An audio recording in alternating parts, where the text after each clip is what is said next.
बिस्मिल्लाहिर्रहमानिर्रहीम। अस्सलाम वालेकुम दोस्तों, मैं हूं आपका अपना दोस्त और आप देख रहे हैं इस वक्त इस्लामिक हेल्थ टीवी। दोस्तों, गुर्दे में सोजिश बराह रास्त नहीं होती।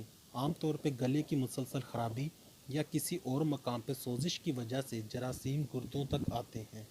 सोजिश के अलावा गुर्दों की दूसरी बीमारियां पेट की खराबी, ग़ज़ा में ऑक्सलेट और यूरेट वाले मरकबात की कसरत, पानी की कमी, पेशाब के रोके रखना, विटामिन की मुसलसल कमी और पेशाब की नाली में बद चलनी से होने वाली बीमारियां और पथरी भी शामिल है। हुस्न इत्तफ़ाक़ से तिब्ब नबवी सल्लल्लाहु अलैहि वसल्लम में इनमें से हर बीमारी का हतमी और यकीनी इलाज मौजूद है। अमराज़ गुर्दा के बारे में हसूल इलाज हज़रत आयशा रज़ी अल्लाह ताला अन्हा की रवायात से मुयस्सर है। इस रवायत के मुताबिक गुर्दा और इसके खासरा की बीमारियों के इलाज में उबले हुए पानी के साथ शहद तजवीज़ फरमाया गया है।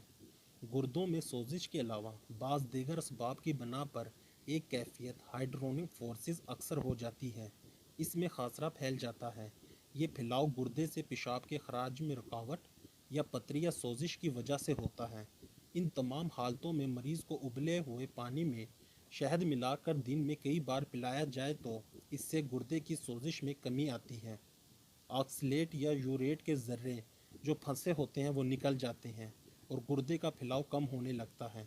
अगरचे शहद में जरासीम कुछ अनासर मौजूद होते हैं और सिर्फ इसी का इस्तेमाल सोजिश को ख़त्म करने के लिए काफ़ी है, मगर जदीद तहकीकात से साबित हो चुका है कि ज़ीरा और कलवंजी भी जरासीम कश हैं और इनका इस्तेमाल गुर्दे से पथरी को निकालता है।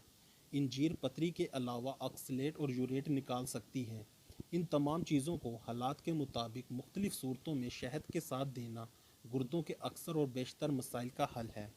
नबी करीम सल्लल्लाहु अलैहि वसल्लम ने जो को मुख्तलिफ़ सूरतों में इस्तेमाल फरमाया।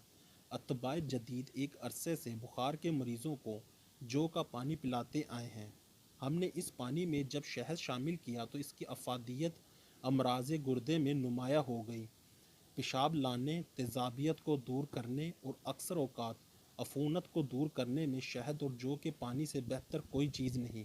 वो मरीज़ जो पेशाब आवर मिक्सचर इस्तेमाल करते हैं, अगर चंद दिन इस पानी का इस्तेमाल करेंगे तो वो इसके मदा बन जाएंगे। शहद के साथ जौ का मुसलसल इस्तेमाल सोजिश के अलावा पथरी भी निकाल सकता है। लिहाजा उबले हुए पानी में शहद डालकर इस्तेमाल करने से न सिर्फ आपके गुर्दों की तमाम बीमारियां ख़त्म हो जाएंगी, बल्कि गुर्दों के काम करने की सलाहियत में भी इजाफ़ा होगा। दोस्तों, आज की इस वीडियो में मैंने आपको तिब्ब नबवी की रूह से गुर्दों की तमाम बीमारियों और उनके इलाज के मुतालिक बताया है। उम्मीद करता हूँ आपको मेरी ये वीडियो पसंद आई होगी। मेरी वीडियोस को ज़्यादा से ज़्यादा लाइक करें, शेयर करें, कमेंट करें और मेरे चैनल को सब्सक्राइब करें। अपना और अपने घर वालों का ख्याल रखें। मिलता हूँ आपसे नेक्स्ट वीडियो में, तब तक के लिए अल्लाह हाफिज़।